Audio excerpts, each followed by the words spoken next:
नमस्कार दोस्तों, मैं श्यामनाथ यादव अम्बेडकरवादी।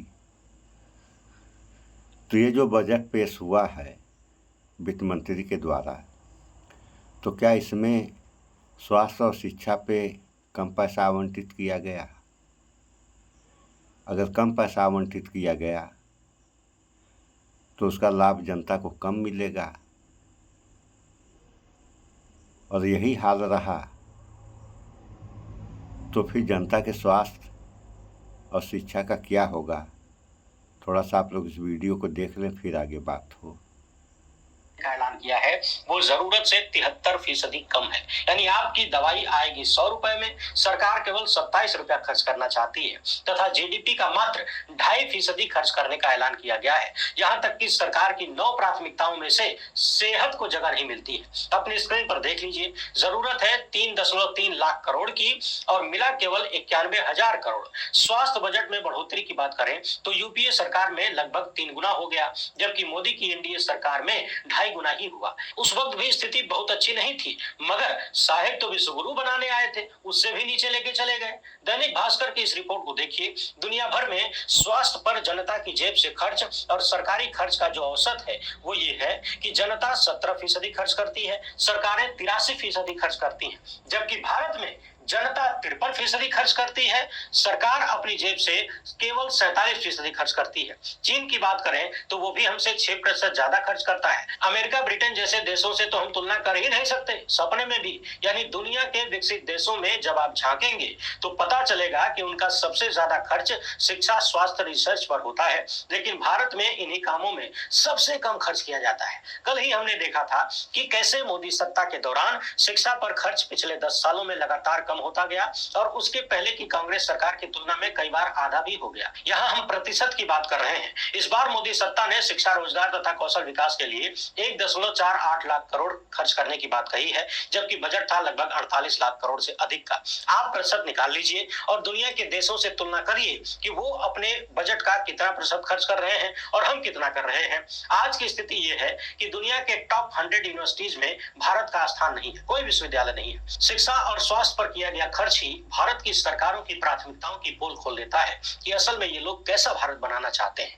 अगर आपको पता नहीं है कि कैसा भारत बनाना चाहते हैं तो आइए जीवंत उदाहरण देख लीजिए। इन तस्वीरों को जरा ध्यान से देखिए। ये कांवड़िए हैं जिन्होंने संजय कुमार के ई रिक्शा को तहस नहस कर दिया। अब ई रिक्शा चलाने वाले लोग करोड़पति होते हैं या अरबपति होते हैं, ये बताने की जरूरत तो है नहीं। देखिए किस तरीके से भगवान का नाम लेते हुए पुलिस के सामने आतंकवादी और गुंडों वाला काम किया जा रहा है। आप में से कुछ लोगों को आतंकी शब्द से बैर हो सकता है, मगर जब आप इस शब्द के मतलब को ध्यान में रखेंगे तो खुद ही कहेंगे कि ऐसे लोगों के लिए ही तो ये शब्द बना है। आतंकवादी उसे कहते हैं जो लोगों के मन में भय पैदा करे। सोचिए, जिसके ई रिक्शा को इस तरह से तबाह किया गया है, तोड़फोड़ मचाई गई है, उसके मालिक और उसके परिवार के लोगों के मन में कितना भय होगा, कैसा आतंक होगा कावड़ियों को लेकर। और फिर जब वर्दीधारियों के सामने इस तरीके से तांडव मचाया जा रहा है।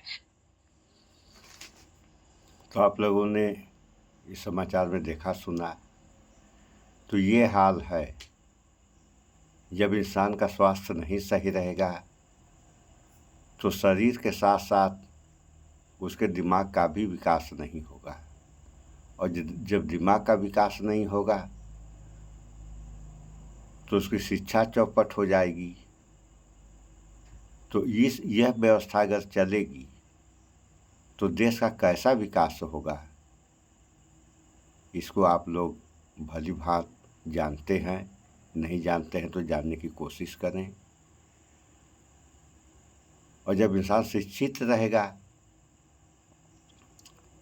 तब उसको इस बात का अनुभव या अंदाज़ा लगेगा कि मैं जो काम कर रहा हूँ वह सही है या गलत।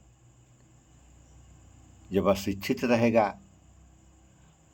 तो सारे गलत कर्मों को करेगा और उसके समझ में आएगा कि मैं जो कर रहा हूँ वो सही कर रहा हूँ।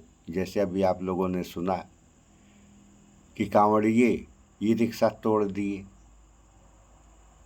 अब ई रिक्शा चलाने वाला कैसे खरीदा, लोन पे खरीदा या नगद खरीदा, अब तो उसका नुकसान हो गया। तो उसका तो नुकसान हो गया, लेकिन इन कांवड़ियों का यानी जिन्होंने तोड़ा ई रिक्शे को, इनका क्या फ़ायदा हुआ? और इंसान को काम वह करना चाहिए कि अगर दूसरे का फ़ायदा हो रहा है तो उसमें हमारा फ़ायदा जुड़ा हो। हमारा फ़ायदा है और दूसरे का नुकसान हो रहा है तो ऐसा फ़ायदा उठाने से क्या फ़ायदा है। और अभी आप लोगों ने सुना कि शिक्षा और स्वास्थ्य के मामले में चीन भारत से आगे है और अमेरिका ब्रिटेन की तो बातें मत करिए। और यहाँ उदाहरण किसका दिया जाएगा? पाकिस्तान का। अरे आपको टक्कर कर लेना है तो अमेरिका फ्रांस से लें।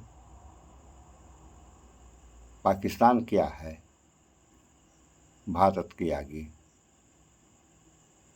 लेकिन हर बात में पाकिस्तान पाकिस्तान पाकिस्तान।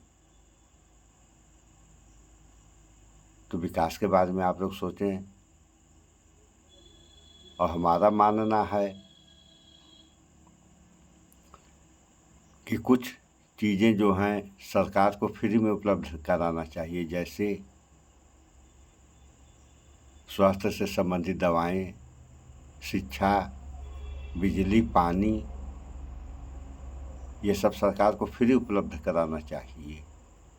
लेकिन यहाँ के क्या हाल है ये आप लोग देख ही रहे हैं। सरकारी अस्पतालों में अगर कुछ बचता है जनता का तो बेड का पैसा, बाकी क्या सरकारी क्या प्राइवेट, दोनों में समानता है। तो सरकारी का मतलब क्या हुआ? और शिक्षा के बारे में आप लोग देख ही रहे हैं कि दिन प्रतिदिन शिक्षा महंगी होती जा रही है। अगर इसी तरीके से शिक्षा महंगी हुई तो गरीबों के बच्चे क्या और कैसे पढ़ेंगे? इस पर भी विचार करें आप लोग। और पढ़ने का मतलब पढ़ाई से होता है, डिग्री से नहीं। और यहाँ ये देखने में आ रहा है कि डिग्रियां हैं लेकिन अगर उनसे पूछ दिया जाए, 2-4 के किताबों का पूछ दिया जाए तो शायद ये लोग न बता पाएँ जो इंटर BA किए हुए हैं। ये हाल है इस देश में शिक्षा का। तो ऐसा क्यों हो रहा है? इस पे आप लोग विचार करें और विचार करते रहें। जब विचार करेंगे तो सही और गलत का परिणाम निकलेगा और अवश्य निकलेगा। तो इस वीडियो में इतना ही। स्वच्छता अपनाएं, शुद्ध खाएं, स्वस्थ रहें, शिक्षित बने। जय विज्ञान, जय संविधान। नमस्कार।